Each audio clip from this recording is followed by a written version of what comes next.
business, and finance. We engage in insightful discussions with local and international business leaders, economists, entrepreneurs, and other professionals. Join Love FM 105.1 and Love TV Live this and every Saturday from 2 to 3:30 p.m. for the program Business Talk. Gain valuable insights into the world of business as we profile successful Liberian entrepreneurs in and out of Liberia as they provide business strategies, entrepreneurship, and financial planning. Business Talk, your one stop shop in the world of business. It's on Love FM 105.1 every Saturdays, 2 to 3:30 p.m. Don't miss out. It's a pleasant way to say welcome. Welcome to the program Business Talk, the program that affords you the opportunity to get to know what's happening in the world of business, talking about those things that matters to the growth and development of our beloved country and our personal lives. Of course, Business Talk been off the air for some time now due to the technical hitches we had along the way, but it been live on the social media thanks to the senior brothers who kept the program ongoing. Alva Toba, thank you so kindly, Mr. Akina Al Phillips. You held the ground, and now we are back and back to stay for the quality in broadcasting. Of course, we are here to enlighten your minds. As always, you have, I call it the genius when it comes to business talk. They provide you the way forward and get all of those glitches that you've been having along the way solved and putting you on the right track. With all much I do, I love to say, hats up to you. Sion brother, how you doing? I'm doing fine. Just a combination of being tired and I also know, the I can cold. see. Coming back into the cold, man. I'm in the U.S. right now, and the temperature is not the greatest. Trust me. Oh wow, that's good. After That's the good. wonderful temperature I had in Liberia and in Sierra Leone, dealing with this cold is a different story. But yeah, so we have to deal with it. No complaints. So how it have been with you going through all of the experiences back home and that of in Sierra Leone? Interesting stuff. Interesting stuff, and all the um global political dynamics that are going on, especially the pressure coming from the US, how people are responding to it, and just being in Sierra Leone. And basically, while I was in Sierra Leone, I've always talked about the fact that the colonial divide, the imaginary borders they separated us with, um, it it has really, hampered us a lot, limited us in so many different ways. So, with my Pan African vision, wishing that more Africans could integrate, could work together, could separate those fictitious borders that they have put around us and be more integrated as a continent, as an economic power, and unfortunately, it hasn't happened, but I think there's some trend towards us internalizing as Africans and working much harder on getting the value of our resources, which I'm excited about. So, we just want to say good afternoon, good morning, or whatever time it is to all the listeners out there. Ali Kamara, welcome. Eloshus, Nick Nukes, Kanyo, welcome to the show. I'm excited to be here again, refreshed, ready to go. So it's just wonderful, Rufus. Rufus, how you been? I mean, I know I briefly saw you in Liberia. So I need to know because we didn't really interact or hang out. But hopefully the next time I'm there, we have that opportunity to have more, personal time and talk some things out. You're on mute. You're on mute. It has been wonderful. Like we always say, in all things we give God thanks, whether good or bad. And trust me, the experiences, the lesson learned, it has put us at the point to do our utmost best, trusting and believing in God because He is the author and finisher of our faith. And at the age where we are, it will help also to encourage other young people because we've been there, dusted and done, and have had experiences. So we will use our own experiences to share with them to know that the dispensation has changed and the mindset also needs to be changed. We shouldn't use the archaic mindset in the digital age. We shouldn't use the archaic mindset of yesterday into today's reality. We should get ourselves involved with positive things. We should get our hands to work, and they're going to pay off for us. So it has been wonderful.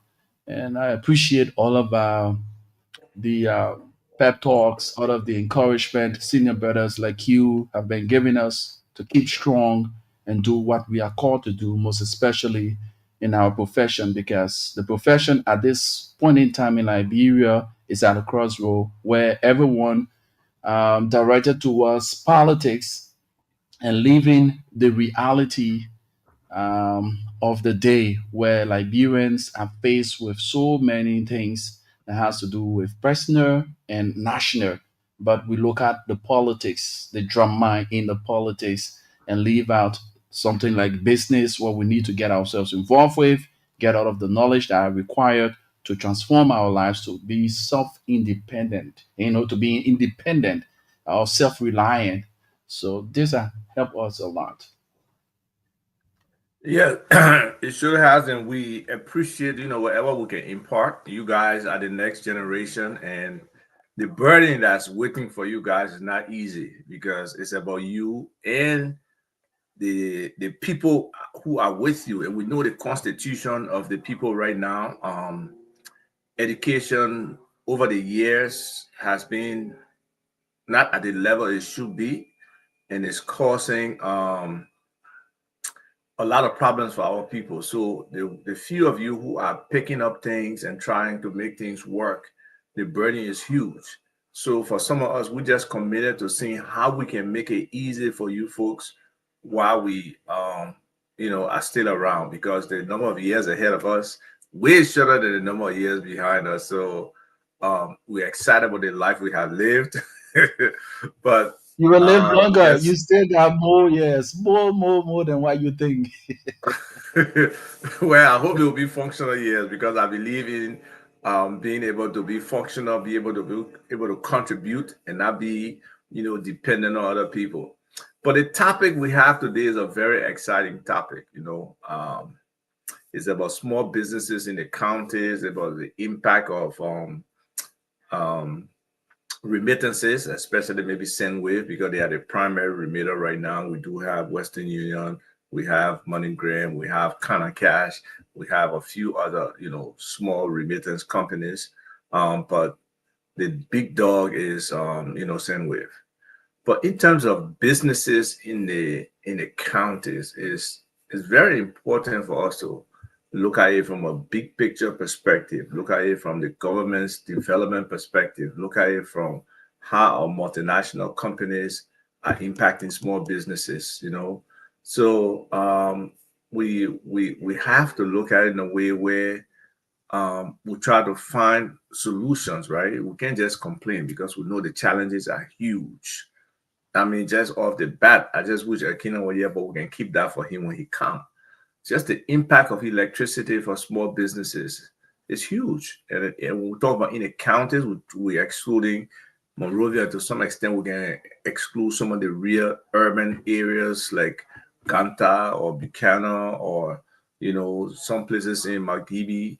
But at the end of the day, a lot of the challenges really affect the bottom line because if people have to pay for generator, they have to pay for this and that at exorbitant cost, per kilowatt hour cost that way higher than if we had electricity.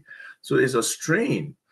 And just hopefully we can I don't know if you guys have managed to have anybody on from LEC yet, but it will be interesting for us to see how LEC is doing, because we hear a lot of talk of the different how should I say, um additions to the supply of electricity, great enhancement or what a new power generation capabilities. But the big thing about the transmission and distribution, I don't think we've solved that. So it'll be good for people to get an understanding of what those things are. So we look at electricity, it is an issue, and we hope that small businesses will be able to get that access to electricity. Um, and then the alternative, there's solar energy. What is the real national, renewable energy plan? We do have I think it's what, RREA, the Rural Renewable Energy Agency or something. But just that is a focus on rural, because there's a lot of needs in the urban area as well when it comes to electricity. So what is that national plan for electricity that can really give small businesses an idea of where they are going, how they can get there, and how they can improve on their bottom line? So we need to look at this problem of electricity. But also, what do we have? We have the arrest agenda, right? And that's the government's plan. So we got to look in there and see. Um, Alio, the registrar say you pay your school fees, so yeah, we're happy you're here. So the arrest agenda is there, and I know during the development agenda there were people going around to the counties. In Liberia we do have something called a county development agenda, the CDAs, and in 2006, back when I think Toga Giwi McIntosh was the Minister of Planning and Economic Affairs, they were created, but they were just static documents. They just sat there. For the last 18 years, since 2006, yes, for the last 18 years, they have been there. Now, I can Google right now and see if I can find the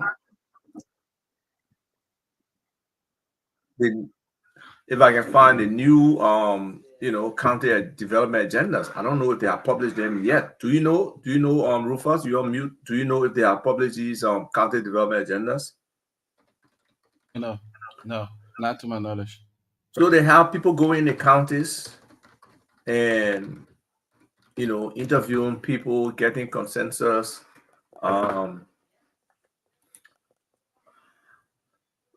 But since the unveiling of the National Development Plan, which we see as the arrest agenda for inclusive development, the AID, we haven't seen these smaller documents, not only for just the counties, but just in terms of each of the different sectors, each of the different initiatives that should be out there. We need something from the government that will guide the people. And the county development agendas are very important documents. They should be living documents that the superintendents of these different counties, who I see like governors, they should take a higher role in pushing the development. Unfortunately, in my mind, they have taken the development efforts and put it in the hands of the representatives and senators. And that is not how it should be. We should be utilizing our county structures to make sure that development comes to our different counties. We should be making sure that those county structures are pushing for decentralization in order for them to be able to function a little better.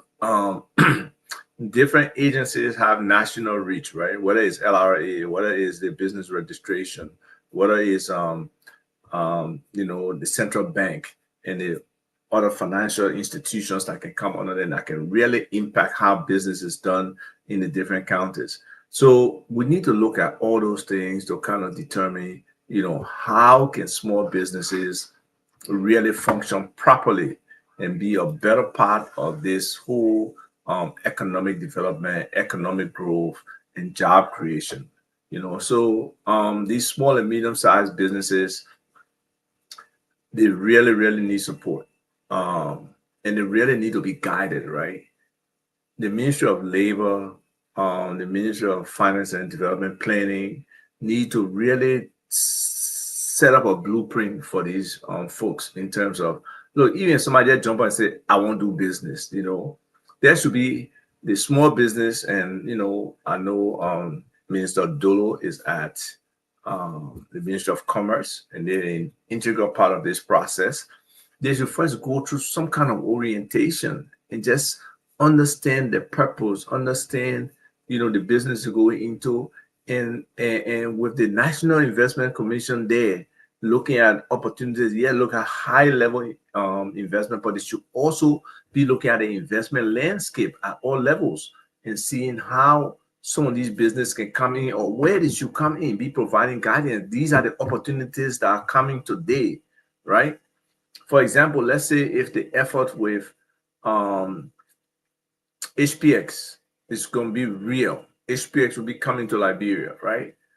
What are the jobs that supposed to be created? How do we prepare our people for the business opportunities that will come with an HPX coming to Liberia? Let's say the Millennium Challenge Corporation is coming. I know they were looking for somebody to lead that effort. They have put out, some information. So yes, we can assume it's coming. We can assume it will happen. Even though with Trump and the different things he's doing, restructuring the U.S. government, we don't know where it will really go, right? But we can only believe that the Millennium Challenge Corporation will exist. They will come in. There will be a compact with Liberia. The direction of that compact at this point, we don't know. But we have to prepare. It's all part of planning, national development planning, anything that's coming.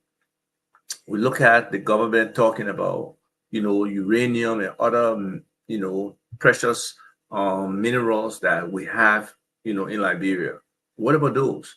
How can they turn into opportunities for Liberians from not just an individual job perspective, but from small businesses? Because small businesses are the core of the development effort. They are the engine of the economy, as most people can say. So how those small businesses, how those medium businesses can sustain and operate.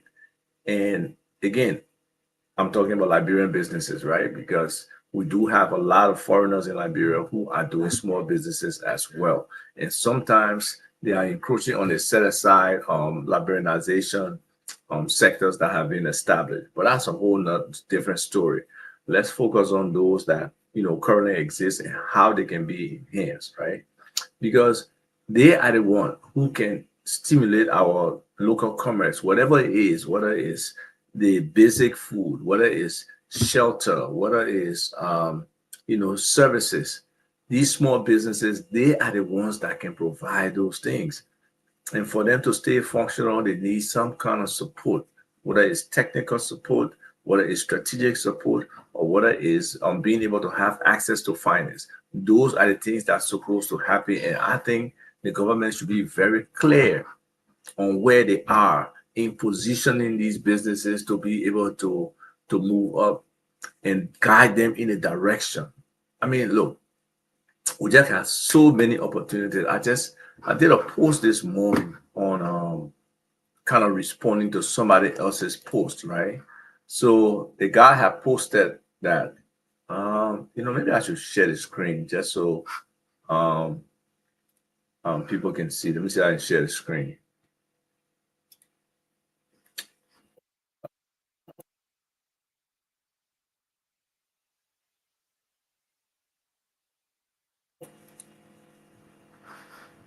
Okay, so the question was, did you know Liberia produces a minimum of 7.8 tons of gold per year? That's a whopping $735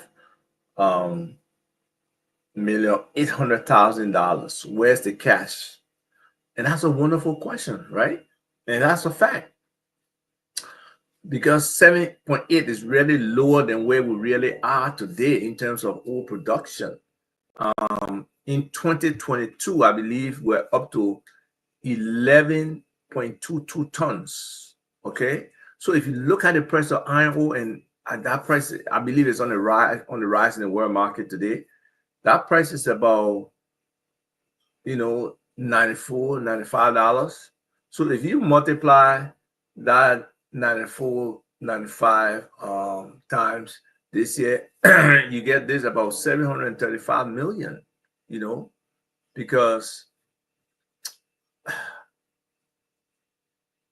what's our tax order there? Somebody has even added in the post, they were talking about diamond as well. Well, not this post, the guy's post. They were talking about diamond as well, but the opportunities are huge.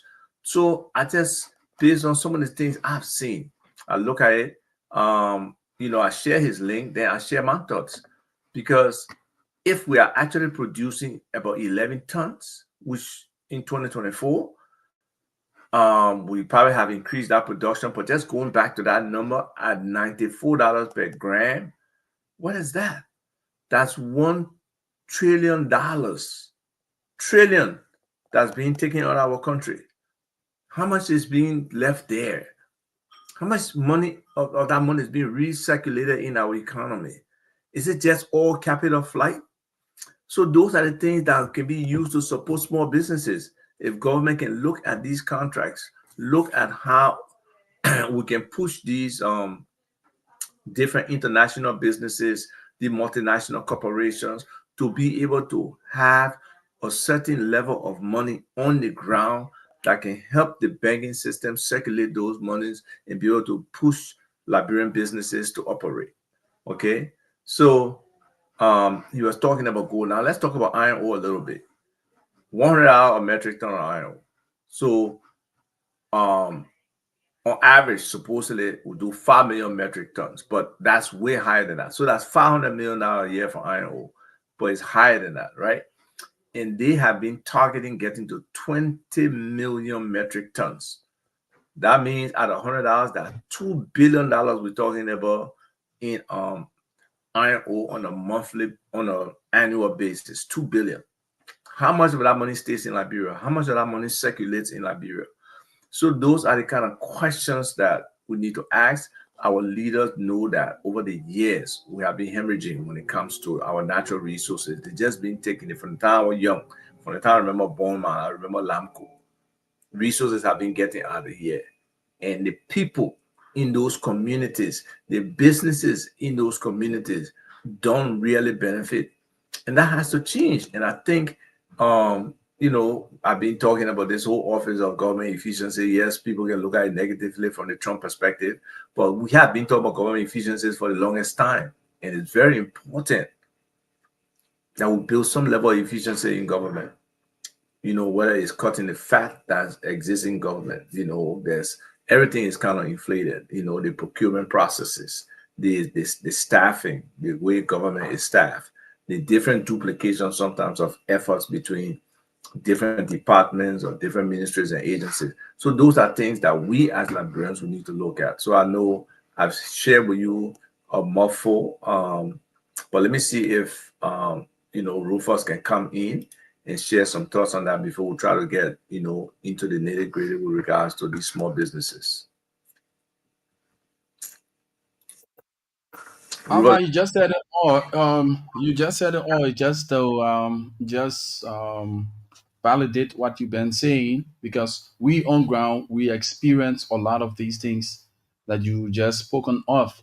When it comes to remittances, trust me, most of us we depend on those remittances to get involved with business, to run homes, and other issues that has to do with our daily activities. So remittances is very important and it add on to our daily operatives. So you can go further with the explanation where you started on. Right. So, and again, that's where data is important, right? So it will be wonderful to know and track some of those remittances. What counties are those remittances going to? How easy is it? Because I know when I was in Riverside at one point, I had to leave Riverside and go to Grand Bazaar just to get money from the bank, just to receive money, or remittance that was sent to me. So how can the central bank facilitate the ease of receiving money or receiving these remittances? Because if I'm a business person, I got to leave and spend, 8 hours nearly to go and come back just to go get maybe $200 or $300 to come and supplement, whatever business activity I have. That's a prohibitive access to capital. It's very limited. The money is there, but I can't reach it. So if the tracking was there, we were getting reporting, there's something that the Ministry of Finance and in combination with Liz is supposed to do in terms of reporting all of these things that can enlighten people's mind about how our economy is functioning. What's the breakdown when the money comes to Liberia of where it goes, how it's spent? Those are important things because these small businesses really should be the heartbeat of our economy. They should be driving anything we do in our economy. They are the one that help the different communities that they're in because they will invest in their communities. If these businesses can be successful, that means the community will be successful. The schools will be successful. The clinics that they go to will be successful. Better infrastructure will be built. Even today, when it comes to water, the Liberian Water and Sewer Corporation, they're trying to really step into the counties and improve the situation with water, get potable water going. They got these different outstations that they want to really revitalize. That makes a difference in terms of healthcare. Water is life. That's what they say. It's no joke.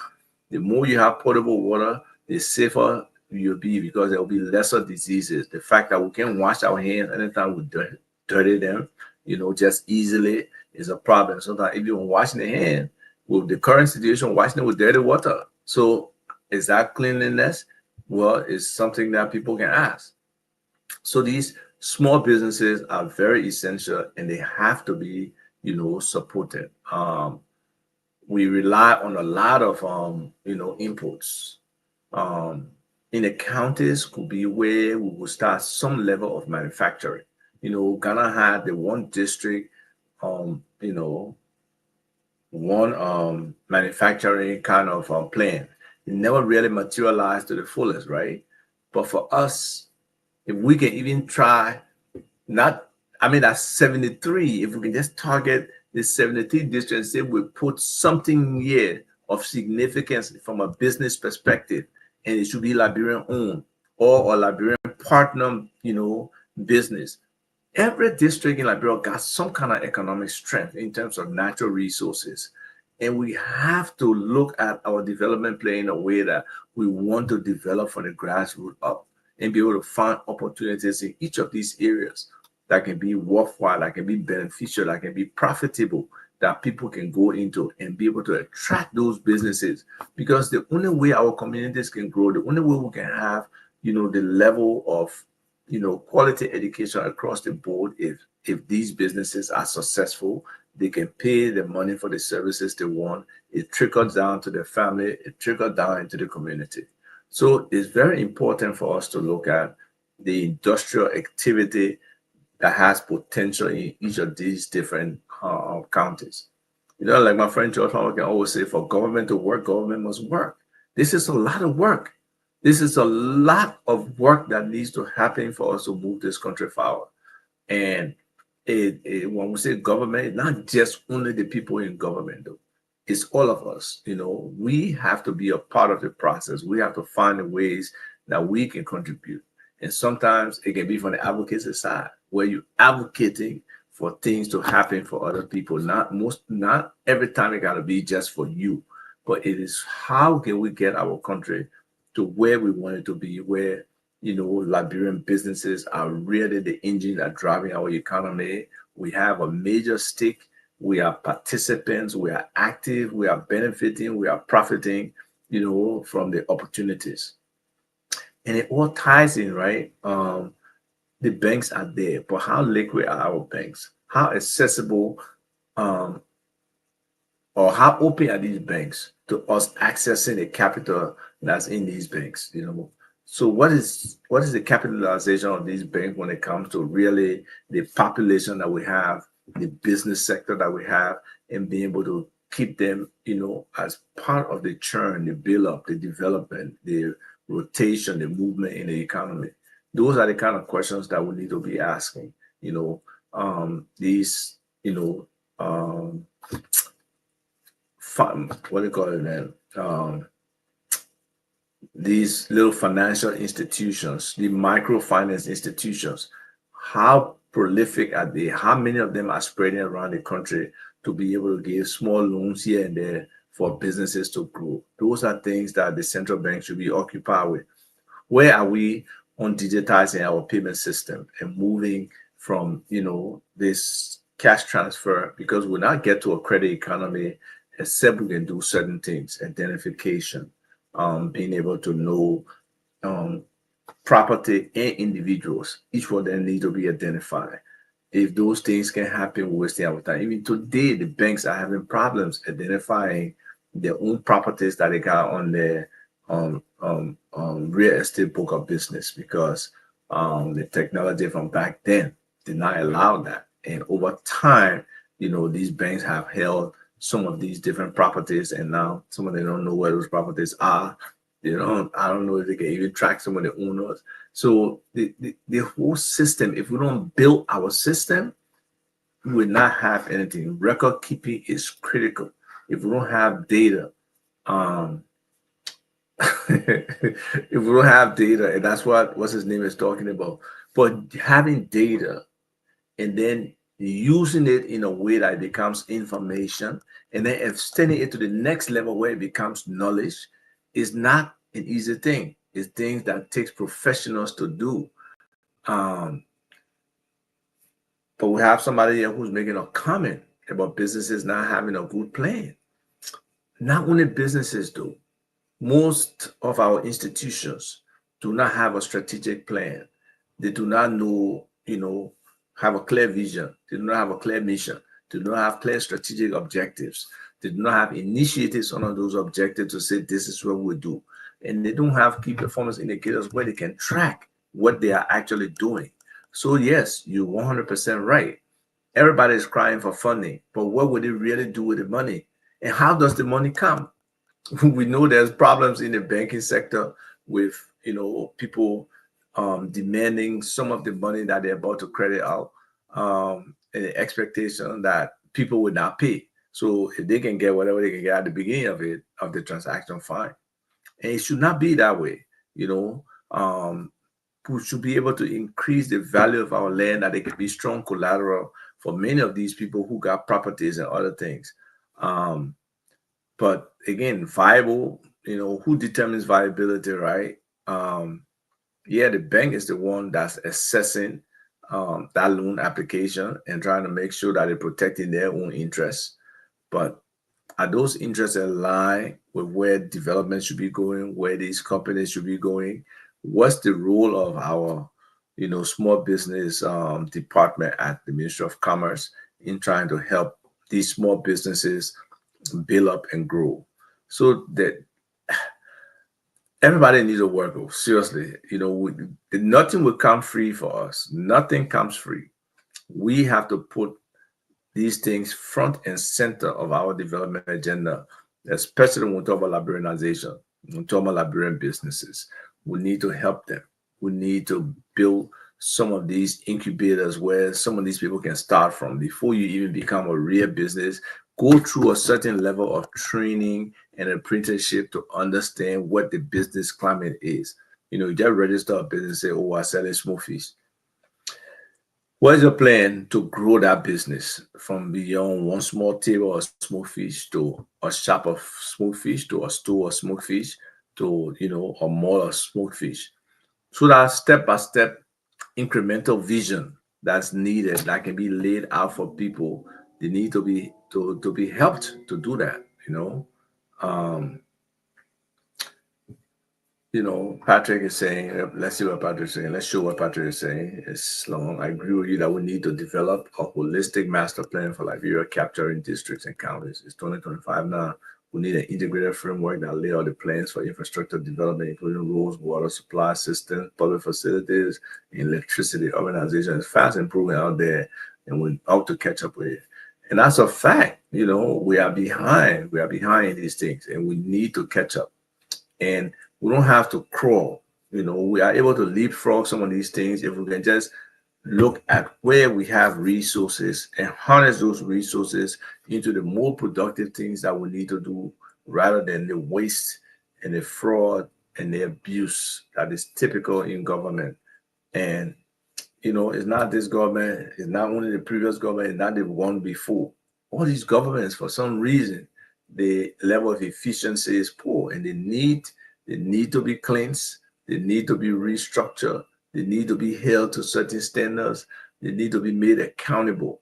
And it's not just gonna happen by osmosis. No, it's gonna happen because you put in systems, because you make demands, because you will take actions when people don't respond to the standards that you set.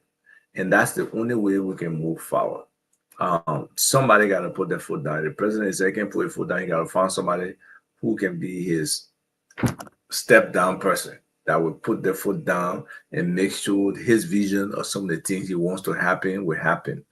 Let's see what Samson says. Samson says, absolutely, my dear brother. The digitalization and structure of key governance factors and components are lacking Liberia. As a result, the nation is bleeding profusely with failure. Unfortunately, to a large extent, that's true. It's been true for a long time. And, we need systems. We need, people who can manage those systems. We need accountability. We need whatever it is at LSCC or any of the anti-corruption.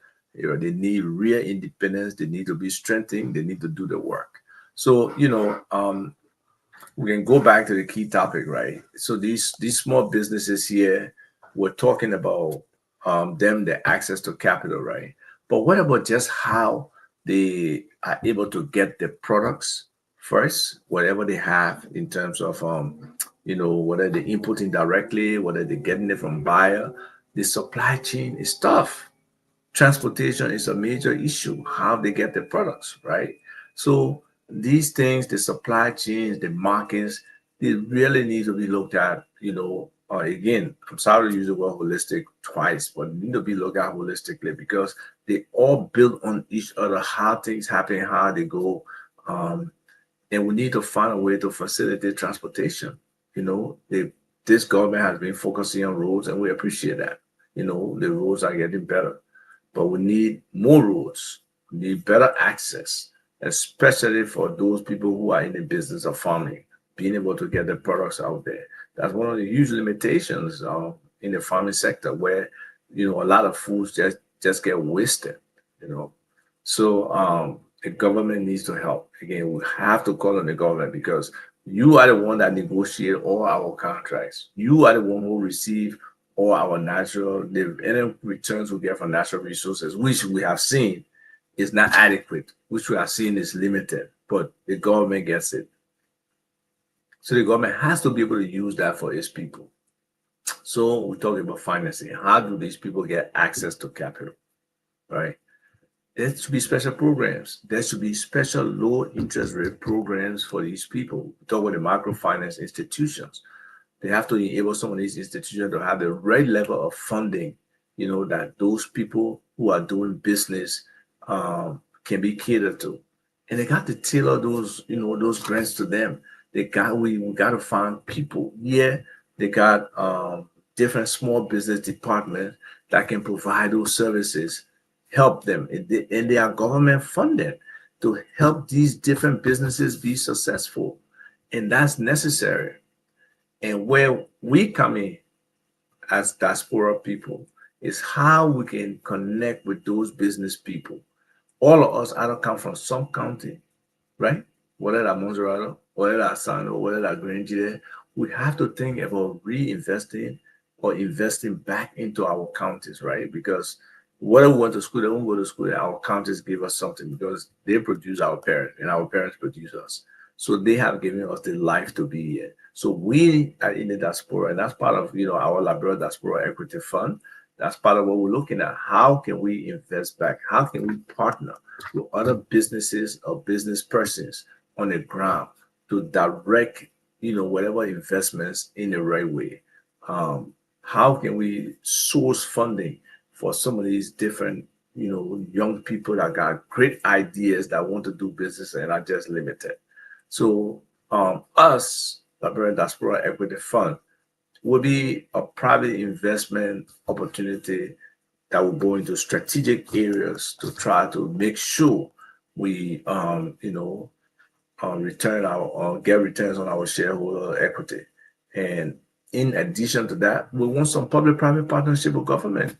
Government has to support this sector. Government has to make its contribution to ensuring that the private sector is successful. There are a lot of Liberian businesses out there, like I said, but a lot of them have complaints, they have issues. Whether it's access to capital, whether it's the capacity of the pool of workers that's available. That has to improve.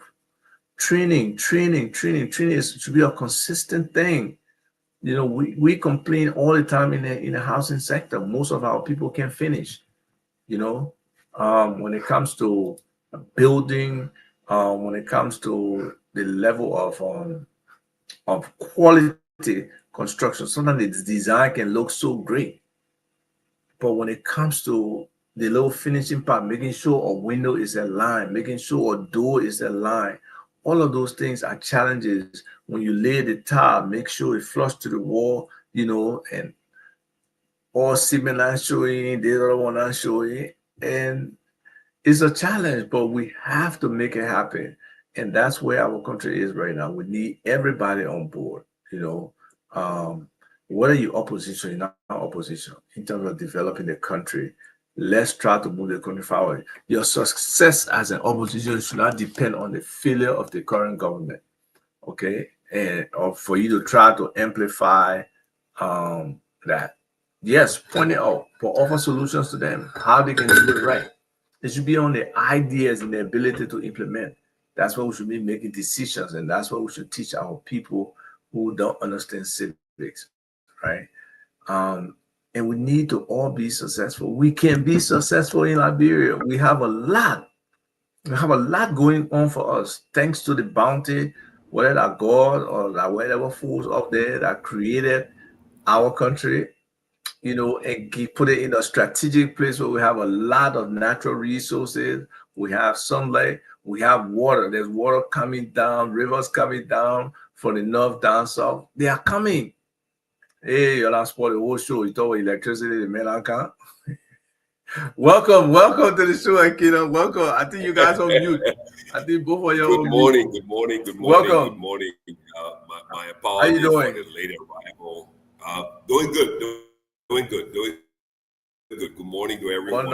Wonderful. It's kind I of reserved the for some topic reason. of Somebody said some cool down or yeah. I reserved the portion of the discussion yeah. for So, you to but be anyway, here I'm here. for I'm here. talking Good about morning, impact of everyone. electricity Yeah. on the Okay. small businesses. That impact is significant. We know the grid is limited. We know a lot of people in the counties have to depend on generator. A few of them have, advanced to the point of implementing some solar systems for their businesses. But the challenge of electricity in the counties is just huge. So I'm trying to find out from you, what are some of those things when it comes to electricity for our little small and medium businesses in the county that they can overcome that challenge? What do we need to do? I think for the most part, one of the challenges we've always had, okay, one of the challenges we've always had on this topic is creativity and ingenuity. That's what I believe. The when you look at let me just kind of enter the political lane a little bit for a couple of seconds and then come back to our lane, right? So you look at every representative in every district, in every county across Liberia. You look at their development agenda. I can bet you I can bet you $100. You look at every representative's development agenda in every district in this country, and you look at every senator's development agenda in this country, you would not see electricity on there as a means of, economic growth, transformation, job creation in their district, in their county. It's not there. It's not there. And that's where the challenge is. There's a disconnect between, those in quote unquote political leadership on this, who have taken on the responsibility to lead, to govern, to have to be the servants of the people on Capitol Hill in Monrovia, to drive the agenda for their districts, for their counties, so that the people in those districts to whom you are beholden, that you are responsible for. Electricity is the only way to transform their districts. There's no better, level scale aspect of development you can bring to your district than a small 250 kilowatt solar farm with a few poles. Small Liberian businesses. Look at that project in Totota. If you Google right now, you're fast on Google. If you go to Totota co-op, electric co-op, there's a small co-op up there in Totota that was funded through USAID, and that is run by a young, ingenious Liberian guy who's done amazing things. And they've got a small solar farm. They've got a 20-foot container with batteries. They've got a generator so they can recharge the batteries. And they put in a small distribution grid, and it's feeding to businesses. And it's brought about economic transformation, and also it increased the population in the area because people will always gravitate to the light. So where's the leadership when it comes to these representatives and senators on this issue of electricity for transformation and economic growth and development for the small businesses in their districts? Because again, you look at the country as a whole, you look at Liberia as a whole, we have a national economy, okay? But don't forget, just like a river, right? No matter how mighty the Nile River is, the Congo River is, the St. Paul River is, the St. John River is, it is fed by tributaries. If you think that river is mighty, strong, and powerful, you just shut down the tributaries and see what happens. That river will dry up. Yes. It will dry up. So the same way our national economy, we cannot put all of our eggs in one basket and say that 80% of our economy or 75% of our economy is represented by Monrovia, and the remaining, 20% by Ganta or Nimba County, and then the remaining 5% by all of the other counties combined. No, that is a very vulnerable position for us to be in as a nation, as a people, as a country. And the only way to allow the small businesses in Maryland, in River G, in Grand Jide, in Lofa, in Bomi, in Bapolu, in all of these counties, in order for them to transform and to be impactful in the lives of their owners and to create more jobs in Magibi, the only way to do that is where creativity comes in from the county superintendent level, from the administrative management team of the county, and then with the senators and the representatives in the county, so that they can sit down and figure out what level of creativity, what level of partnership we can build, establish, and set up so that investors can come into the county and set up a 250 kilowatt, 500 kilowatt, 1 megawatt solar grid that we can run in our city, connect customers, generate revenue, and bring about economic transformation and empower Liberian businesses, and then we can increase the population in our county. Because Liberian businesses are being hammered big time. Even in Buchanan, even in Cestus, Cestus City, you go to Barclayville, all of these small towns, the businesses are spending a tremendous amount of money on what? fuel oil or gasoline in small Tiger generators. That money could be put into paying for meter, paying for prepaid electricity on a small micro solar grid. And this is where the challenge lies. The level of creativity just is not there. It's just not there. And that's what's really, really, in my view, in my opinion, that's what's really, really killing. That's what's really killing the economic growth and economic transformation of the country. I truly believe it. I may be wrong, but I strongly believe that if we had the right degree, the right level of ingenuity and creativity, and people were not concerned about their political, future. The best way to ensure that you will get reelected in your district, in your county, is to embrace the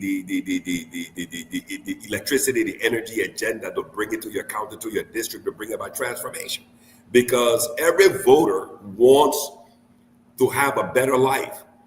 Because if you're running against somebody, if you're running against somebody in the county, you did a solar thing, and you come there and they ask the guy, are you better off 6 years after this guy being in office? What is the answer? Yes or no? And if the answer is no, that guy's got to go. That guy's got to go. Go ahead, Abba. No, I mean, sometimes, to be honest with you, I really wonder if the voters do want a better life.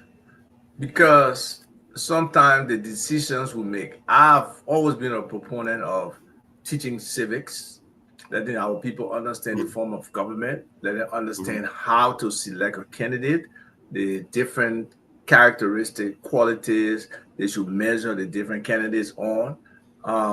Unfortunately, we haven't gotten there yet. We helped to write a civics book. It's in some of the high schools, but it has not been able to be implemented across the country where all students are learning. We even developed an interactive civics course for people in the community, who can read and write, to just understand and do role playing, to understand the form of government, and understand conflict resolution, understand elections, understand the Constitution, all those different aspects of civics. And funding to implement that and to really train our people has not been forthcoming, so it's been challenging. But notwithstanding, people, like you said, that question, has my life improved over the last 6 years with this man as a representative, or 9 years as a senator? But then they should also try to be forward thinking. Will my life improve? Yes, I would say, oh yeah, the man being with me in the war, or the man he being around. But does that person have the ability, whether it's from an integrity level, whether it's from an exposure level, whether it's from a competence level, whether it's from an advocacy level, whether it's from the basis of being able to represent you as your representative or your senator, or whether it's their ability to, and drive legislation that they can say, you can say, yes, this person can create a legislation that these multinational corporations will have X percentage of money staying in this country to turn around, whether they just keep it in the bank as a holdover or something else, but they will do X, Y, Z. So until our people can start to think like that, what's in it for them as a people? Not the individual $10, $20 somebody will give you at election time, but over that duration of that in turn, how do you expect your life to change? How will it impact you? So instead of just saying how you make a decision on terms of the person who was here before, whether they did well or not, so let me go. No, look at the people now who are in front of you, who are being considered candidates, and see how can they move you forward. What is their plan for you? What is their plan for your community? What is their plan for the country? So those are the kind of things we have to teach our people for them to start to understand where we should go and how we should do it. So, those are key things that needs to happen. And we just hope that, our people can wake up and learn more about their understanding of what our governance is like, how it should be, and where their role should be. So go ahead. On that topic, right? On that topic, let's think about it, Abba. Every political campaign, let's be very honest, every political campaign is a marketing, advertising, is a sales plan. You're selling yourself. You're selling a candidate. You're trying to convince, to influence the minds of the voters that this guy is the best guy. But again, the reason why I strongly believe, okay, that these people don't want to drive the energy, electricity agenda in their districts, in their counties, from the senatorial and from the representative level, is simply because it doesn't serve their interests, because they truly do not have an agenda for development and prosperity and transformation for the people of that district. Because how can building latrines be a development agenda? Let's be honest. Let's be honest. I'm not saying like building latrines are a bad idea. I'm just saying, do you honestly believe the people, to transform the lives of the people, to move them from, quote unquote, as the True Wheat Party used to say, right, under President William R. Tubman, mat to mattresses? Do you honestly believe that building latrines will move the people from mat to mattresses? Do you honestly believe that, building marketplaces with no electricity will actually transform the lives of the people? It will meet some of their needs, but it's not transformational. So in order for you to truly embrace the agenda of transformation, the proof is, do you embrace the energy agenda? Do you truly embrace the agenda that electricity is transformational by its very nature, that it will enlighten the minds of the people, it will educate the young population, it will power up the schools, it will power up the clinics, it will support small Liberian businesses, which is actually, if you think about it, is the engine of the Liberian economy. The true engine of the Liberian economy is not the big businesses, the Mittal Steels and the other company in the fires. No, it's the small businesses. Okay, and that was what I was thinking about this weekend. If you think about it, Abba, like I said earlier, no matter how mighty, big, powerful the St. Paul River is, if you want to see its weakness, block all of the tributaries and see what happens. That river will dry up. It will dry up because it's volumetric flow. The total, the power of that river is attributed to the tributaries that are feeding into it. It's as simple as that. So if you think about how the role that the Pen boys play, the Pen riders, right, across Liberia, those are small businesses. There are thousands of Pen riders, drivers, riders, whatever way you want to define them, that play a very critical role in the Liberian economy, from Maryland County to Cape Mount, from Montserrado to Nimba to Lofa. Those guys, they are a major spoke in the Liberian economy, in the logistics or transportation sector. Okay, let's go to the next one. The market women, a major force.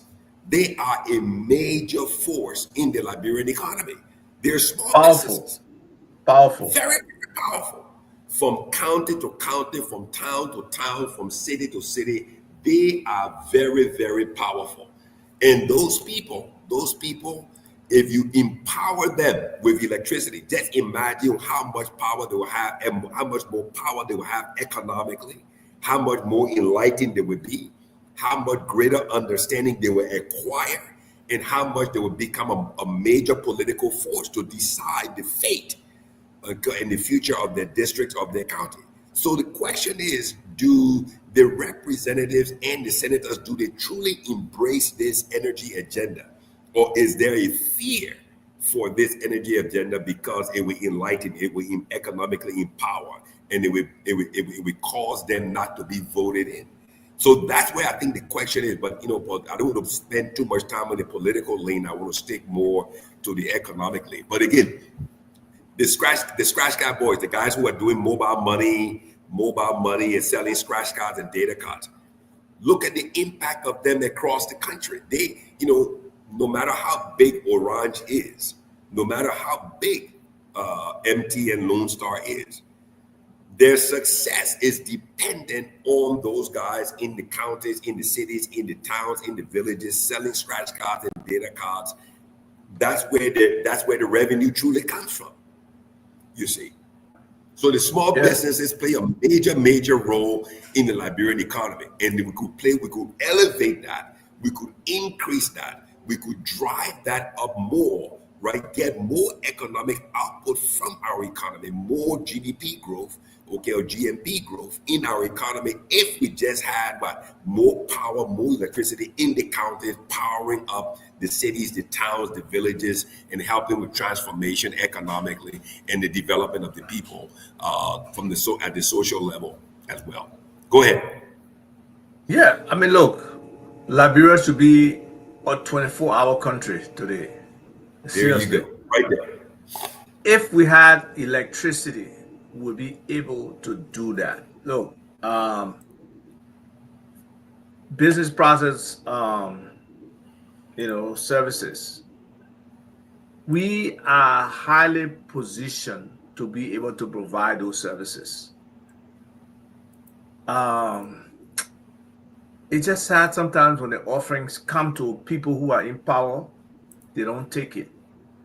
But call centers, IT support centers, cybersecurity, operations centers, SOC, security operations centers, all of them could be placed in Liberia.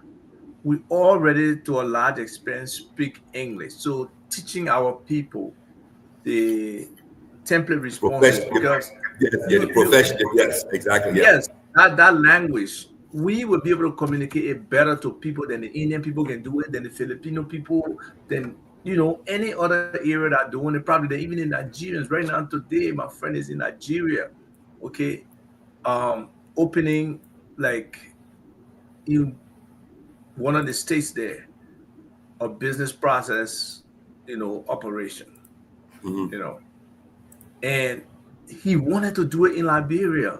Unfortunately, the roadblocks were there that he can't do it. But there he is going there to create jobs. And the thing is, the way Liberia is today, if you build a strong business process operation, you're building a whole ecosystem around it. Because the people who come to work there, they will be highly paid compared with the regular Liberians. They will want to be closer to work. Most of them will try to find land in that area and probably build houses. Or he's even thinking about a program, work to build, where the company is going to build houses for its people and be able to take from the salary, for the payback for the construction of those houses. All of those things are options that are possible. The development of new communities. I was in Sierra Leone. Multiple new community developments are happening. I was looking at the different signs and stuff. I wanted to fly my drone, but I was scared because the poor guy, he got to apply for drone, but otherwise it will seize your whole drone. So, and seize you as well. No, but how about the point you bring up, right? The point you bring up is very critical. In fact, last night I posted in the business talk group. I was on LinkedIn, and I saw this very, very powerful interview about Sierra Leone and their energy crisis. I mean, you should watch it. These ladies did a deep dive. I mean, these, they were talking about car power. Okay, the car power ship. They're about $80 million in the hole. $80 million. They also owe Cote d'Ivoire Electric because they're also connected to transport grid. So this energy issue, this electricity issue is not only Liberia that's plagued by it, but we're plagued with this limited mindset, this lack of understanding of the role energy, electricity plays in our development. Like you mentioned the word, is an ecosystem. We don't understand that this thing is an ecosystem. I mean, like you were saying earlier when I came on the show, we're blessed, we're endowed with so many natural resources, critical metals, critical resources, iron ore, bauxite, you name it, we have it. But we don't have the energy capacity to add value, to refine it, so that instead of exporting raw ore, you can export processed ore that attracts a higher, tax value or price, which will boom your economy even more, create more jobs, because jobs are created when the economy is industrialized because of the electricity that you see behind me. If you don't industrialize your economy, how then can you create more jobs? If you do not industrialize through electricity, how then can you add value to your timber resources? Here it is. We have, I mean, some of the largest natural growth forests in the ECOWAS sub-region. We've got timber assets in, I mean, from River G to Grand Jita to Nimba to River Cess, but no electricity to add value. So what are we doing? We're exporting raw logs. How much money can you make off of one log? Let's be honest.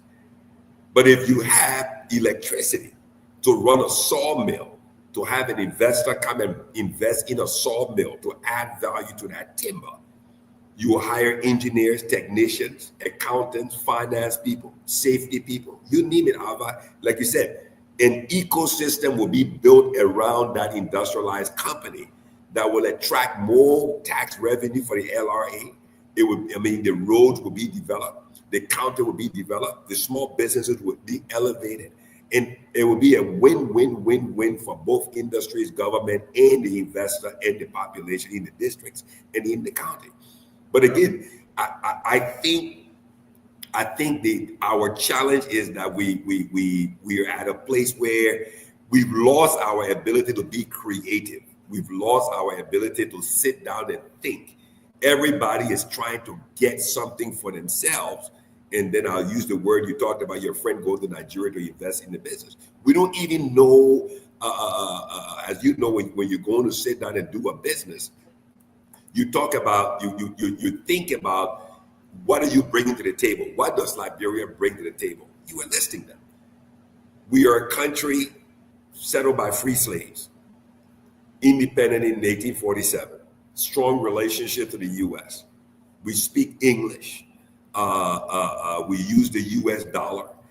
We have a large diaspora population, very wealthy diaspora population in the USA, Canada, and the EU countries. We have strong relationships with the U.S. and with European companies and corporations. How are we? And plus, we got abundant natural resources. We're not a violent country. We've transformed from our violent past. So how, I mean, what are these guys talking about when they go to sit down to discuss business and opportunities? Are they listing the value proposition that Liberia brings to the table? That's the question. That's the question.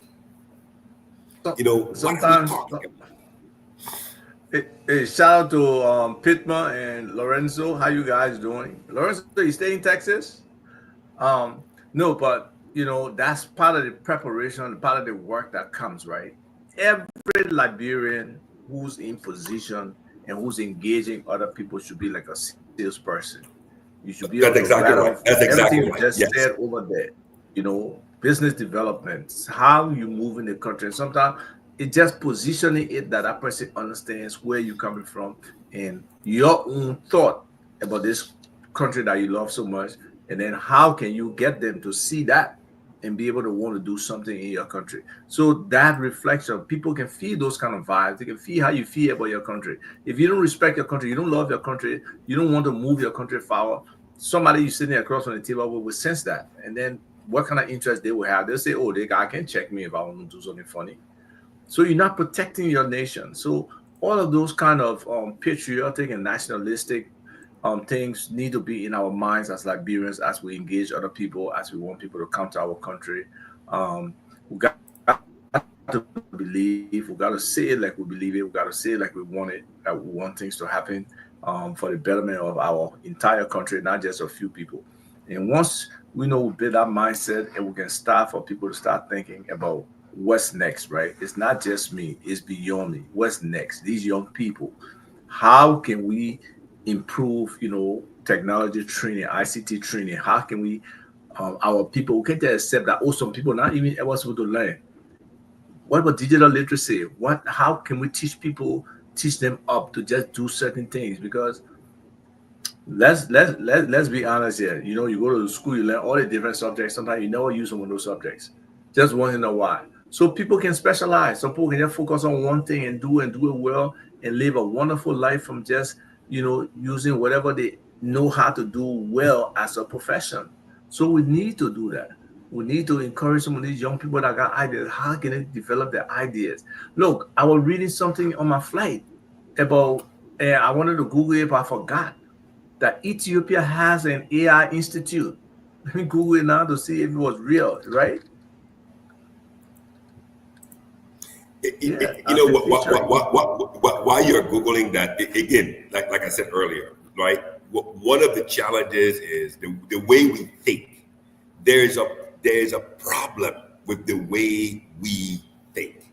We're not thinking legacy. We're not thinking next generation. We're not thinking, when a typical Liberian, let me use that word. When a typical Liberian is building a business, he's building the business around himself.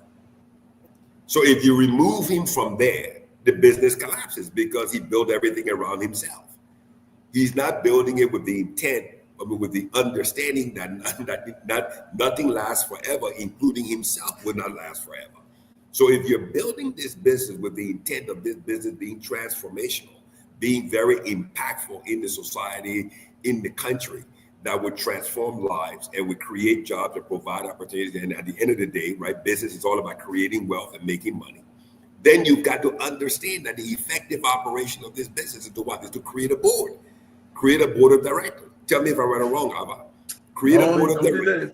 Completely right. Create a board of directors so that when you're removed from there, that board of directors will continue to build, to continue on with your legacy. You see, look at Harvey Firestone. We still talk about Firestone today. We still talk about why? Because the foresight, the thinking, the understanding, the mindset was there. You see. So if we don't think in that way, if we don't think with that mindset, if we don't have that thinking, if we don't bring it to the table from the Genesis, by the time we get to Malachi and start the New Testament, I mean, the business would have died and finished up and be gone. You see, talk about this Ethiopian. Yeah, so yes, it exists. I mean, just the fact that they'll have an institute formally recognized, dedicated to artificial intelligence, and they're engaging, their leaders, Deputy Prime Minister, and Deputy Prime Minister of the United Kingdom, right? They went to visit the Ethiopian Artificial Intelligence Institute. Then you look down, the French ambassador, he went there. So they are engaging other people to see how they can collaborate and leverage to improve whatever they're doing in Ethiopia. So, we have people just as smart in the AI area. We have some young Liberians who are learning it. Even some high school students are learning artificial intelligence today.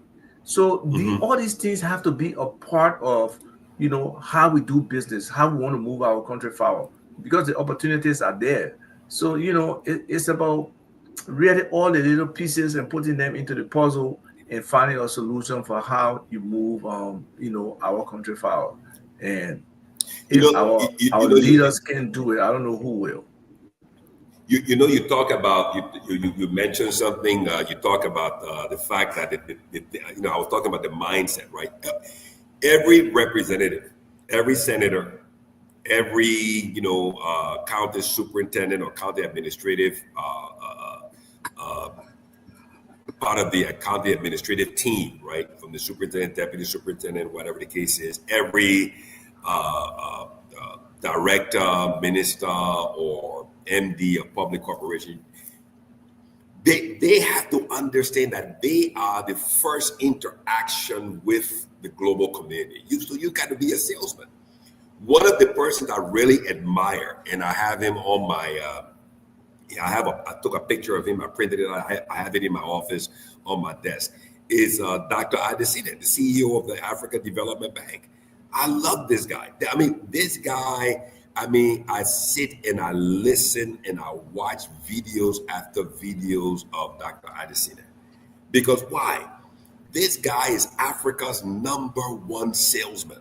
He is Africa's #1 business development manager. This guy, he knows how to package, how to effectively communicate orally. He knows how to present and make the case that the best place for you Europeans to put your money is in Africa. Why? Because of A, because of B, because of C, because of D.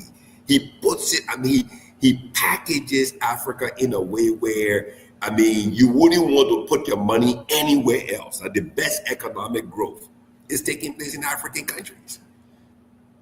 The best scalable, place for you to have scalable investments and return on your investments is in African countries. The best need, the highest demand for internet usage is in Africa. So invest in broadband, you will get your return on investment. The highest demand for energy, electricity is where? It's in Africa. Invest in energy, you will get a return on investment. So the question is, do we understand what role we're supposed to play? Small businesses, especially, let's go back on our topic, right? Small businesses across Liberia. What role are the diaspora playing? Small businesses, really, that integration, like you say, of the diaspora and small The businesses. diaspora, what role, and the funny thing is, there was a program we talked about, I think while you were on vacation, I was on the air. Every county in Liberia has a corresponding diaspora organization in the U.S. There's a Riverside County Association in the U.S. There's a Maryland County Association.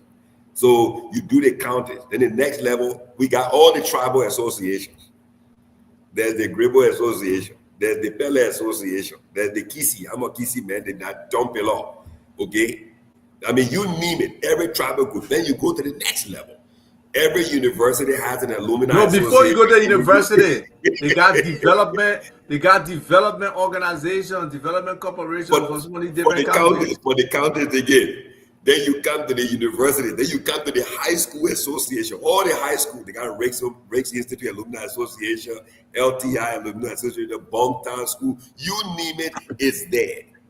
The question is, where is the engagement? Is it just a social club? So we've created these organizations in the diaspora where we have wealth, where we have money, where we have better thinking, better understanding. What's the next step? The next step is harnessing those things, to try to make an impact. I had a theory from way back that if you can take 15 people from each of the different counties who are in a diaspora somewhere and bring them, let them integrate back into their county, they can start an economic revolution. If they're not focused on trying to be. That's very true. No, that's the fact. Because each of those 15 people, at least will have minimum 5 or 6 persons hired, just to be able to do the things they want to do, whether it's a runner, whether it's a cook, whether it's a houseboy, whether it's a driver, or logistics person. They need 5 persons besides their opportunity to start a business and be able to do it. So if we can have that kind of dynamic going, all right, and they don't have to come and start from scratch, right? That's exactly right. If your area is in the agriculture space and there's 1 or 2 people already in agriculture, engage them and see what's the possibility. Exactly right. Very good point. Yeah, that's why I started this organization, the Broad Integration and Transformation Movement, that would marry people from the diaspora with people on the ground who are doing stuff. And we can set up something where we can vet those people. We can find out more about it. Again, information is power. When you understand the sector, you understand the people you come and deal with, and all of that stuff, it's easier for you to integrate and do something together. So that opportunity is still there. I'm excited about what we started with, Ansu Dwalu, the Liberia Diaspora Equity Fund. People are, buying their shares now. We are building. Very soon we start our roadshow, trying to go around to the different communities in the diaspora and let people understand what we're trying to do, see how they can, join us and be a part of this thing. Because we talk about Liberian ownership all the time, but limited action has been taken. And the private sector, the regular Liberians, we're powerful enough to do something that can make government pay attention and join us in moving things forward. So, we just hope that the response will be positive. It's not an easy thing. A lot of times we have not wanted to work together as Liberians. We have not trusted each other for whatever reason. And sometimes our own government don't trust us or don't want to work with us about those in position because of myriad of reasons. But we got to change that mindset, and we have to start collaborating more effectively and demanding greater efficiency and effectiveness from government in terms of them giving back and creating and facilitating for Liberian businesses to be successful. You know, I've got to let's reach out. You got a stronger relationship with Dwalu. Let's invite Dwalu on the program here because again, we're tied to Love FM. We can also connect to a couple of other radio stations and relay it across the country. It would take us maybe a week or two to get everything put into place. But I think for the most part, while we talk on this diaspora development initiative corporation, whatever it is, I think it's very transformational. And I think one of the challenges that we have as a people is we've got to sell this thing. We've got to educate. The best consumer, the guy who buys something, you don't just want anybody buying something and then coming back the next day to return it, right? Because that consumer truly wasn't educated, informed, and enlightened as to what the value proposition is for that product he bought. You get my point? So if we truly want Liberians in the U.S., in the diaspora, the U.S., Canada, Europe, and then also Liberians in Liberia to buy into this, then we've got to present it as a private sector initiative. Let it remain a private sector initiative that would introduce transformation in those counties, because the transformation is needed most at the level, at the small Liberian business level. Okay. You got scratch card, you got the guys who are doing scratch card and mobile money. That's a massive population in the county. They have an association. Let's engage them because this is something that's legacy related. They can invest in it and get a return and play a very, very important role in transmitting the message across to everybody who's they're riding the bike or they're riding the keke or the motorbike, and then they're telling the old man or the old lady in the back, or the young boy, young girl, about this diaspora population, this diaspora transformation investment initiative. Buy, spend 150 LDE, 200 LDE, invest in it because it's transformative and it will pay a dividend back to you. You get my point? You got the market women. Let's engage them. Let's engage them, educate them, because the diaspora initiative can invest in a marketplace, an existing marketplace, and put solar lighting and then also night school for adult learning to help them to transform, the move to the next level. So, and that could be a return on investment for the diaspora initiative. So I think, effective, sitting down and talking, doing what we, as you would call, doing a deep dive and going deep and wide on this whole idea is something that's very critical, because it would be transformational.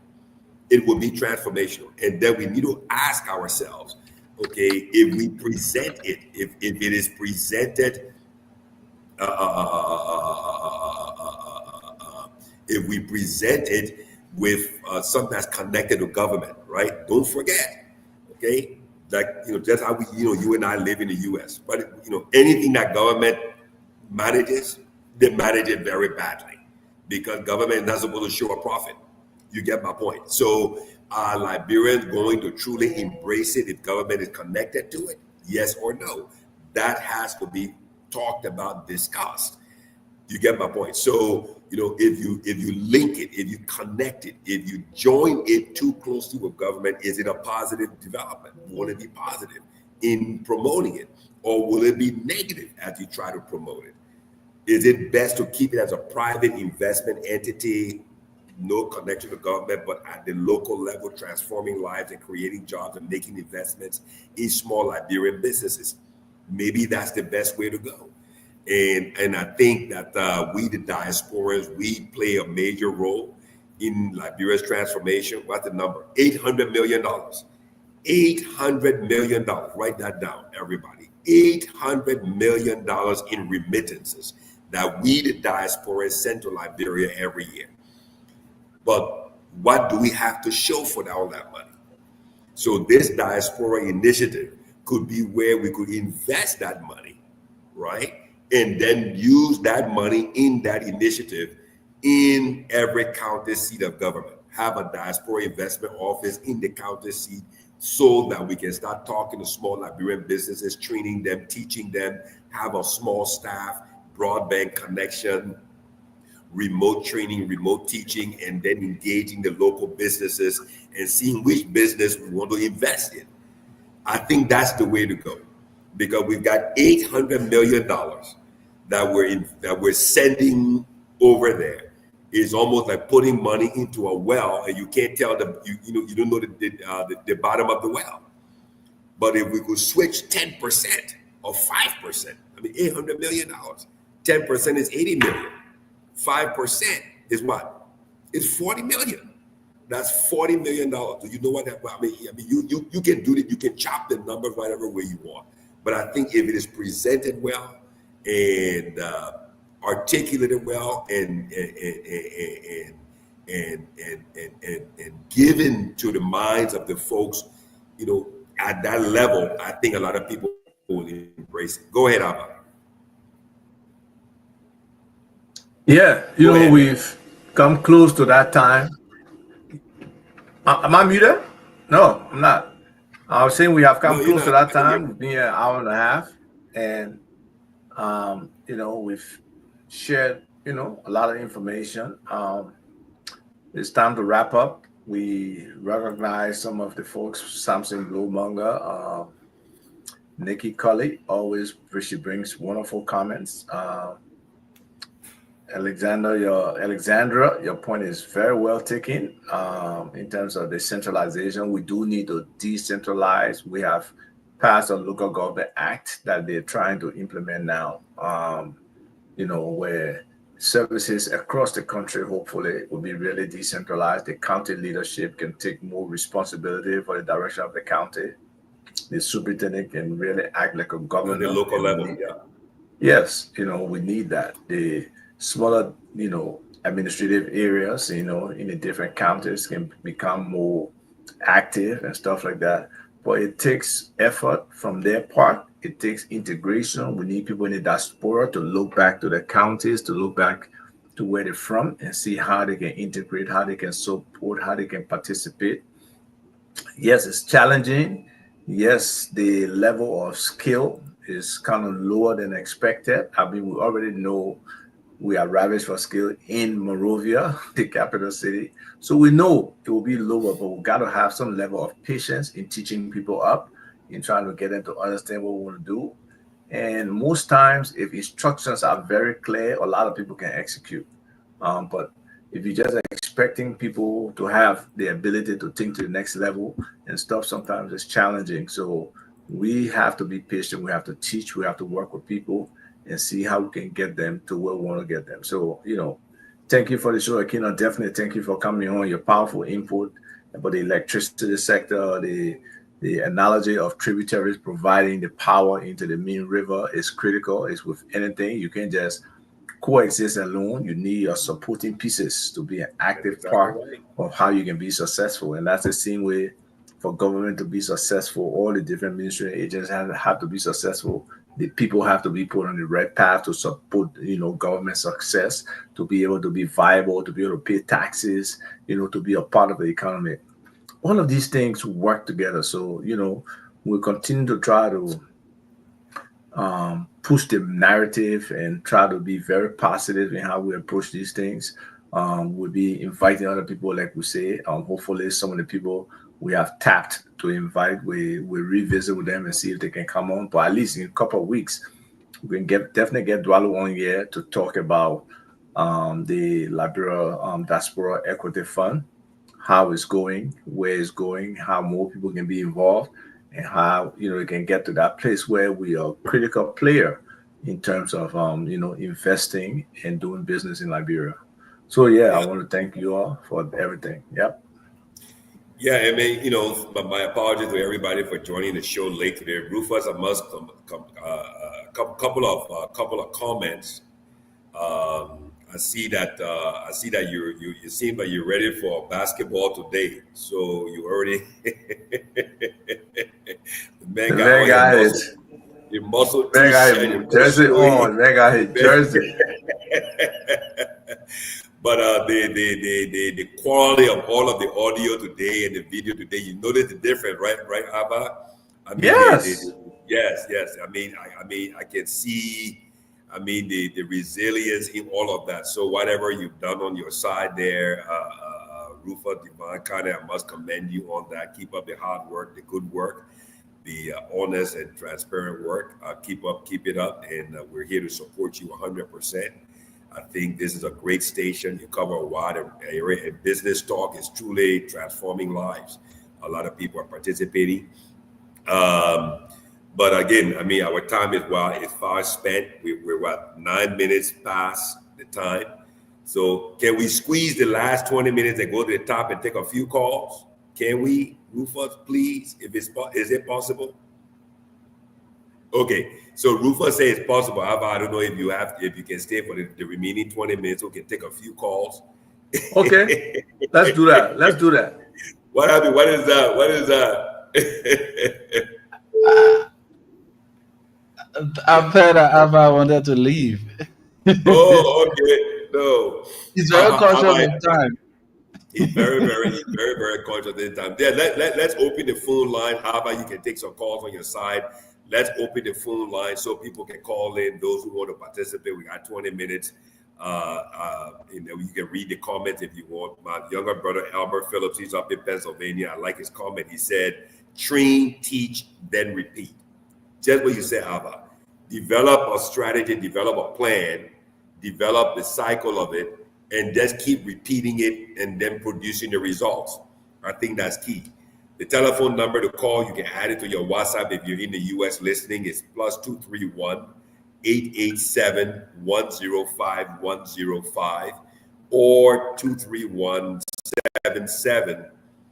778 665 073, or in Liberia we'll say 0887 105105 or 0778 665073.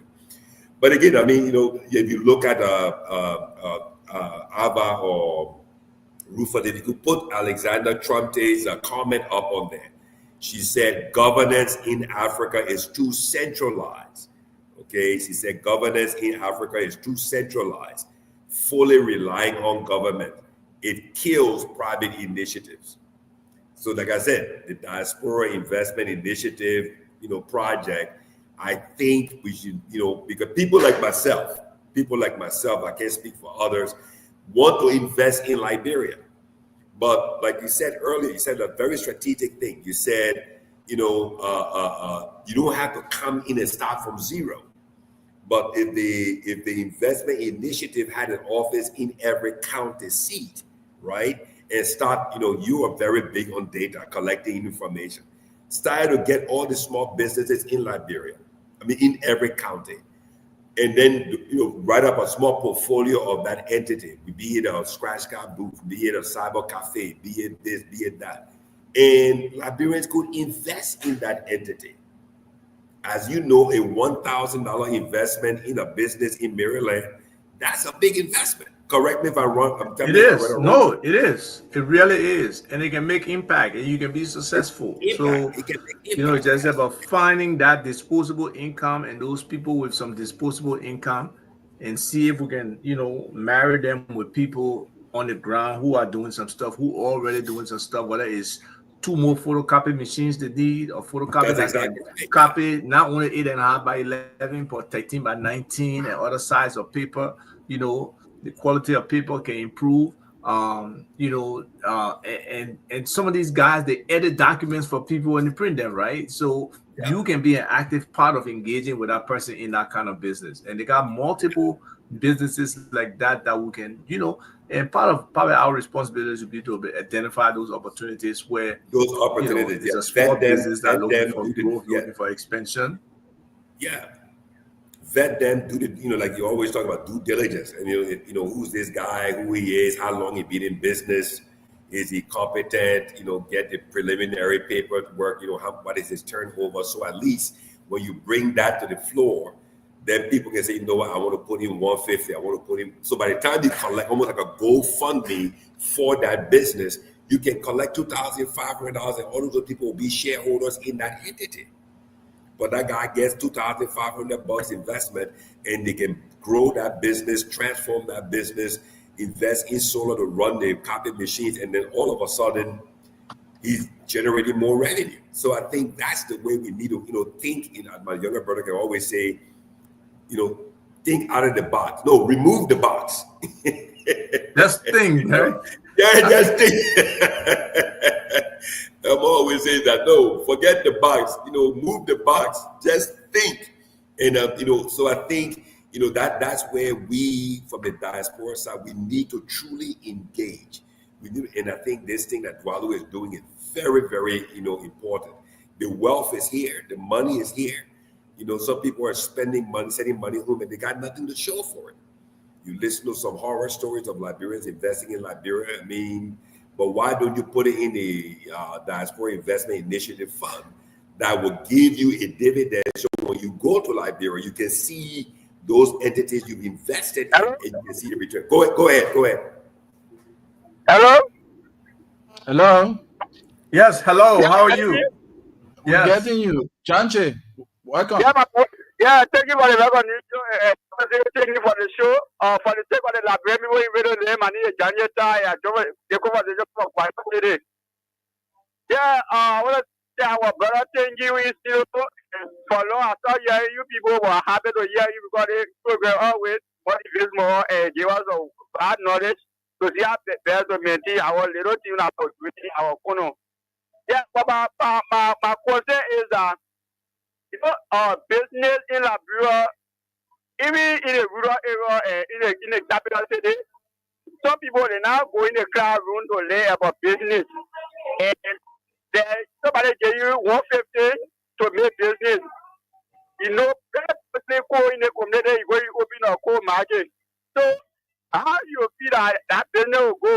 So nothing we have to do that. If you want to make business. Don't make business where you see potential in the city, maybe more than 500 they will be big business. So that community, one of the challenges in this country, and two again, we are not prepared in this country as more of a gun battle. But if we go to the bank, so they are there for the bank to give, they say, not talk of. But we tell the loan and they give it to the foreigner, they food and the Nigerian, they the only people who get the loan. They the typical Nigerian people were on the ground where they're using our store. They will not able to get the loan, and they say the Liberian will not talk to. When the Liberian will not talk to, but they talk the Liberian people, they come in this country here, they put that thing all around this country, they making a lot of money for the Liberian people. So, but instead of when Liberian people for loan, they will say the Liberian will not talk to. So I'm not saying that there's a problem in the country here sometimes. So I mean, but if you learn on that more. Thank you, Janje. Thank you for the show. Janje, thank you for that point. So just what I was talking about. So this guy has been listening. So tell Dwalu the Diaspora Investment Initiative Fund can serve as that entity. You get my point? That would directly invest in small Liberian businesses. Okay, so create some process where, in order to get funding from the Liberian Diaspora Initiative Fund, you've got to go through this business class. You got to come, get somebody to come and train you, teach you, educate you, consult with you to kind of form all your paperwork together. So the Diaspora Initiative Fund can invest in small Liberian businesses at the local level and help them to grow, teach them, and then you got all of these young graduates from the vocational training school, the colleges, the universities in Liberia doing accounting, who graduate with accounting degrees, management degrees, who can be the account representative to go, each person has a portfolio, right, of 10 or 15 companies that the Diaspora Investment Fund has invested in, and their job is to visit them once a week, help them with their books, help them with their records, their profit, their loss, their expenditures, their return, their deposits, and things like that. So I think, this is something that's very, very critical. How does small Liberian businesses get funding to help them to move to the next level? Sometimes it's not just the funding to buy more product, but it's funding for electricity. It could be somebody who's processing cassava, but they're spending all their money on diesel fuel or on gasoline. And so as a result, they're meeting the needs of their customer, but they can't grow because a whole bunch of their profitability is going into the diesel fuel or electricity. So the diaspora investment fund can come in, invest in a solar panel or solar project, 20 kilowatts, 50 kilowatts, 100 kilowatts, and connect several Liberian businesses within that area and then transform them to make them more profitable. So again, I think, what he just spoke about is something that, the diaspora initiative, investment initiative can really, really consider, that small Liberian business funding on the ground across the country can truly be transformational. Over to you, Ava. What do you think? No, I mean, I agree. Like I said, I started an organization, the Liberia Integration and Transformation Movement, to do exactly that. And, luckily we are picking up a groundswell, picking up support with the Liberia Diaspora Equity Fund. We have given ourselves 2 years to raise the necessary money to really start to be, a player. But he's exactly right. We need that. And we need also business people on the ground to be more aggressive in terms of how they want to engage. Start to keep your books right. Start to document that you will be able to present to somebody, this is what I've been doing, and it's credible and believable. We know there are limitations in terms of, data keeping, in terms of use of technology or use of systems, but to the extent that you as a person who's doing business want to be able to invite other people into your business, you should have some level of documentation that they can be comfortable with, whether it's your tax clearance, whether it's your business registration being active, and you've been trying to maintain the business over the years. Being able to show that kind of stuff gives you the level of credibility, having a bank account, filing your taxes. So all of those things are just important in terms of building a positive and robust business culture, and that makes it easy for us to engage each other and work together, and it makes the due diligence process a little less hectic for the person who wants to do business with you. That's exactly right. I think most Liberian small businesses, if you guys are listening, like the previous caller, I mean, you need to keep records. You need to keep records. Buy yourself one exercise book, copybook, the big 2-subject or 3-subject notebook, draw the lines, your daily sales. Keep your daily sales, what the cost for the product is that you bought it from, Harvest Supermarket, whatever the case, in bulk, and what your retail value is, and the difference between your sale price and your cost price is your gross profit. Because when you come to the Liberian Diaspora Initiative Fund to get a loan or to get investment, they're going to ask you, how long you've been in business. I've been in business for 3 years. Okay, because again, the investment funds are going to set up a criteria and say, look, the only people who invest in are people who have been in business for, let's say, 3 years or more. So if you haven't been in business for 2 years, for 3 years, you don't qualify. Or they will say it's 2 years. Okay, so you qualify 2 years. The next step is you've got to have at least your sales and sales records and history for the past 2 years. So it's important to keep record, because what that does for you is shows you what you're doing, what your growth is. And if you want someone to put money in the business, you got to show the records. You've got to show the records. So the record keeping is fundamental. And again, that's all part of the training that we have to do to train the people, like Emma said, train and teach and then repeat. So what are the 3, the 5, the 10 key things we got to teach small Liberian businesses? And that's what Business Talk is all about, teach Liberian businesses.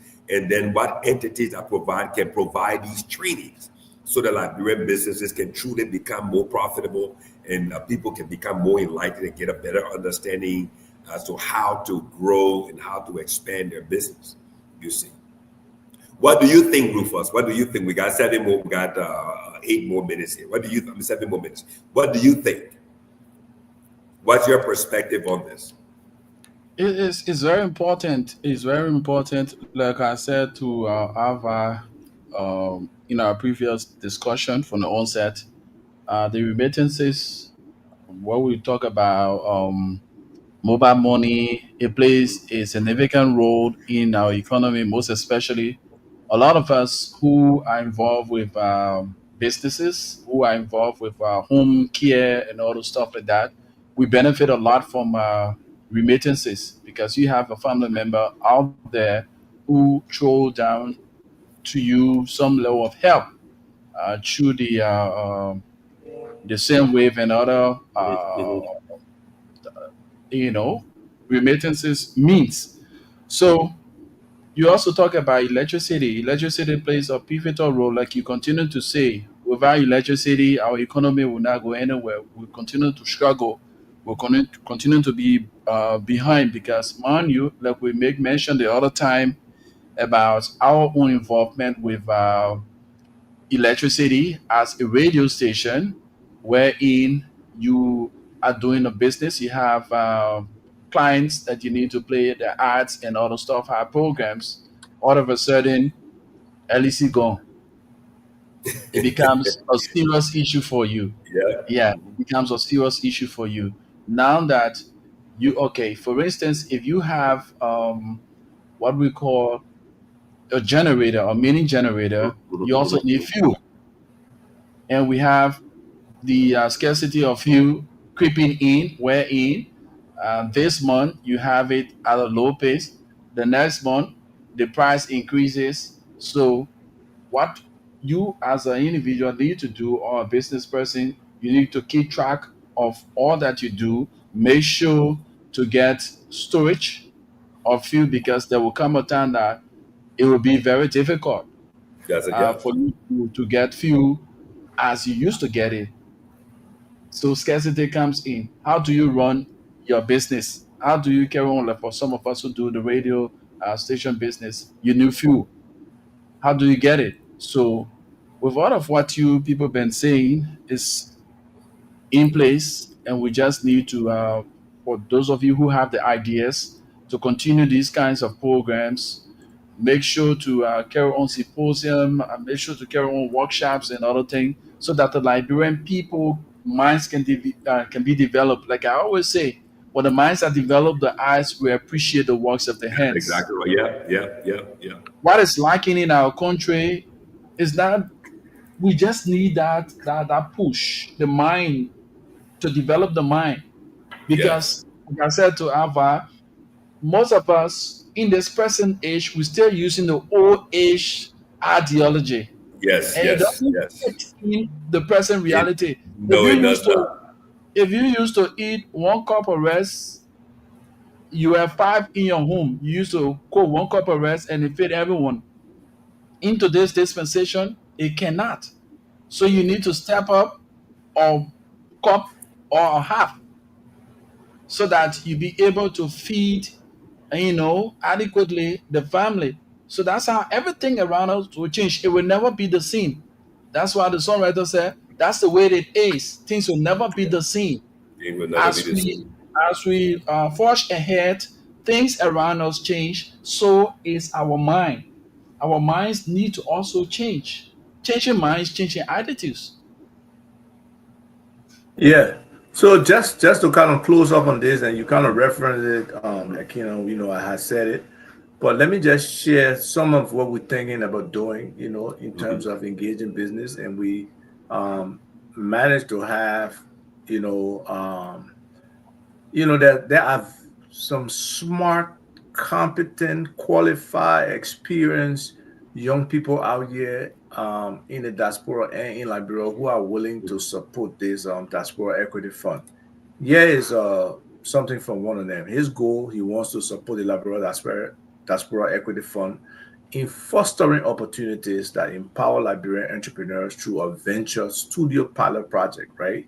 The project will help businesses, business expertise, facilitate partnership opportunities, facilitate opportunity to connect with investors, and ensure that the entrepreneur is investment ready, as I was, kind of talking about. Saying yeah, exactly. Ultimately, You you said want to that. work with a team that will help entrepreneurs launch and scale. I mean, kind of grow it into high growth ventures that drive economic growth and innovation through this Diaspora Equity Fund project. The objective will be to empower entrepreneurs by supporting startup businesses that have been operating for at least 2 years and are ready to scale through mentorship, resources, and market insights. It will connect entrepreneurs with local and international investors to secure funding for vetted and scalable. I talk about vetted and due diligence. You got to have all your paperwork and everything straightened out.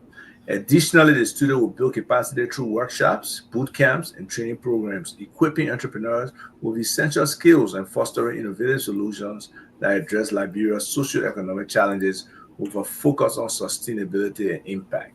So we expect to have like incubation and acceleration programs, find ways to provide access to capital, and then doing the training and stuff like that. So there's a role for multiple people in this. It's very open. We just hope more people can join us. 1 or 2 or 3 people cannot do something.